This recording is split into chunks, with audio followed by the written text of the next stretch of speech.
In a concerning update on the COVID-19 situation in India, data from the Indian SARS-CoV-2 Genomics Consortium (INSACOG) reveals that a total of 263 cases of the JN1 subvariant have been detected across the country. Alarmingly, about half of these cases are reported in Kerala.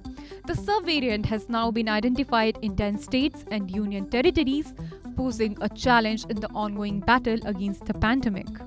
These affected states are Kerala 133 cases, Goa 51 cases, Gujarat 34 cases, Delhi 16 cases, Karnataka 8 cases, Maharashtra 9 cases, Rajasthan 5 cases, Tamil Nadu 4 cases, Telangana 2 cases and Odisha 1 case.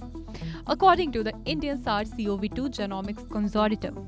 According to the data from Indian SARS-CoV-2 Genomics Consortium, December saw 239 recorded COVID cases in India with the presence of the JN1 subvariant, while 24 cases were detected in November. Now, the World Health Organization has classified JN1 as a variant of interest due to its rapid spread, but they have emphasized that it currently poses a low global public health risk. The JN1 subvariant was initially part of the BA.2.86 sublineages. As we wrap up a crucial update, JN1 cases are on the rise globally, with reports emerging from various countries in recent weeks. The situation remains dynamic and challenging. Here at home, the Indian government is urging states and union territories to stay vigilant, especially with the detection of the JN1 subvariant.